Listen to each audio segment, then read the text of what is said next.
Gente, agora a gente vai entrar nos anelídeos, tá? O principal representante aí, então, é a minhoca. Se a gente observar aqui o desenho da minhoca, a gente vai ver que eu fiz várias divisõezinhas, vários anéis no corpinho da minhoca. A gente chama esses anéis de metâmeros, tá? Então, a gente diz que o corpo da minhoca ele é segmentado ou metamerizado. O que isso quer dizer? Como a gente já falou antes, a gente está falando de animais triblásticos. Aqui, novamente, animais triblásticos e celomados. Todos esses anéisinhos, essas divisões externas ao corpo da minhoca, também representam divisões internas ao corpo da minhoca. Cada anel, internamente, é representado por um celoma, uma cavidade que dentro possui órgãos individualizados, tá? Então, a gente tem repetições em cada anel de um celoma com órgãos individualizados, beleza? Bom, o corpo dos anelídeos, ele é alongado, mas a gente também tem, então, esse aspecto vermiforme, de vermes ainda, tá? Bom, triblásticos, celomados, metâmeros, já falamos de tudo isso. A epiderme destes queridinhos tem glândulas mucosas, ou seja, glândulas produtoras de muco, né? E tem uma cutícula lisa e permeável. Quando a gente fala das minhocas, fica super claro, mas a gente não tem só as minhocas dentro desse grupo. A gente tem outros organismos e que não tem esse corpinho semelhante ao da minhoca, não. Se a gente for pensar no sanguessuga, quem já observou, é um corpo um pouco mais gordinho, né? Mas também está dentro dos anelídeos. Então, o que separa, né, esses organismos dentro dos anelídeos mesmo? A gente tem 3 classes, tá? E essas classes, elas são separadas devido à quantidade de cerdas, certo? Que cada organismo tem no corpo. Então, vamos pensar no caso da minhoca. Quando a gente fala da minhoca, a gente enquadra ela dentro da classe Oligoqueta. Lembram do prefixo oligo? Poucas, queta, cerda. Então, são organismos que têm poucas cerdas. Quando a gente pensa na a sanguessuga não tem cerdas. Então, para este grupo foi criada uma classe separada, que é a classe Hirudínea. É a classe, então, das sanguessugas, tá? E a gente também tem a classe dos poliqueta, que são aqueles organismos que têm muitas cerdas. Então, a gente tem essas 3 divisões dentro dos anelídeos, beleza? Bom, o sistema digestório continua sendo completo, tenho boca, tenho ânus aqui ainda, continuo com esse sistema, assim já vinha, né, desde antes. O sistema excretor aqui tem metanefrídeo e nefrídeo, tá, para fazer excreção, novidade também. E o sistema nervoso continua sendo ganglionar, tá? Quando a gente fala em reprodução aqui, a reprodução é apenas sexuada, e sim, a gente tem organismos hermafroditas, tá?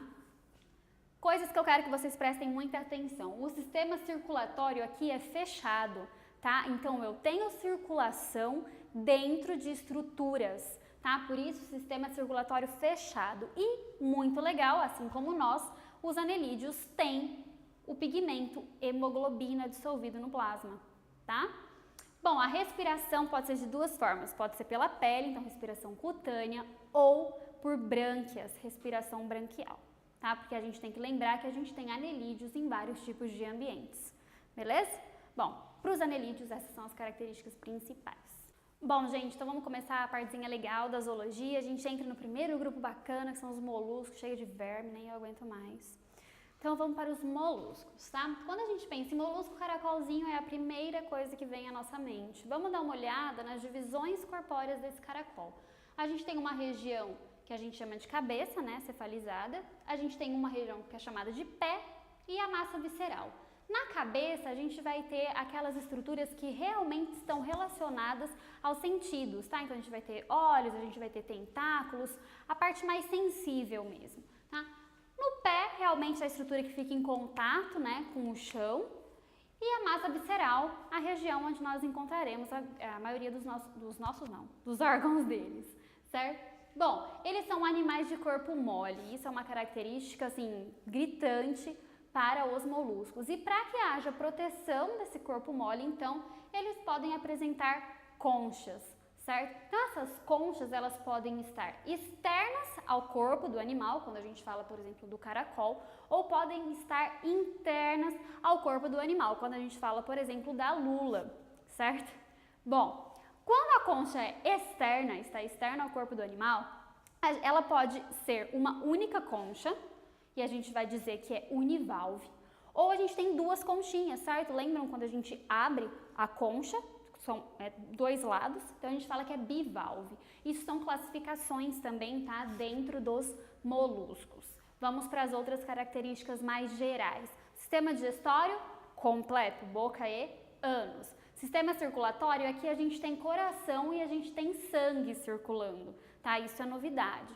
Respiração pode ser cutânea, ou seja, pela pele, por isso que quando você vê uma lesma na sua casa e você joga sal, a coitada fica desesperada, tá? Branquial ou pulmonar, dependendo do ambiente em que a gente vai encontrar o molusco, tá bom? Claro, eu não vou ter um molusco que tem todos os tipos de respiração, não é isso que eu tô falando. Tô falando que a partir da evolução, aqueles que são aquáticos, aqueles que são de ambiente terrestre, cada um apresenta então um tipo de respiração melhor para aquele tipo de ambiente, tá? Sistema excretor, eles têm um parzinho de nefrídeos.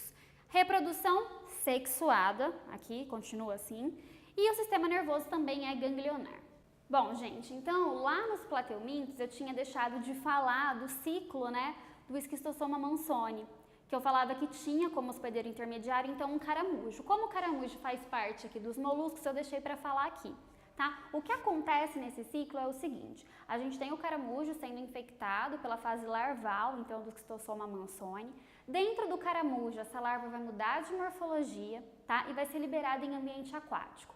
O homem, quando entra em contato com esse ambiente aquático, é contaminado por essa larva. Dentro do organismo humano, a gente vai ter a reprodução do esquistossoma mansoni e a formação de ovos. Vai então para a região intestinal, o homem elimina então esses ovos, né, pelas fezes, e aí quando cai no ambiente novamente, esses ovos eclodem e formam as larvas. E aí essas larvas contaminam os caramujos, tá? A gente tem nomes complicados dentro desse ciclo, mas basicamente o ciclo é esse. Mesmo assim, procurem dar uma olhadinha no material didático para separar os nomezinhos, tá? Das larvas e etc. Beleza? Quanto aos moluscos, o que a gente tinha para falar era isso.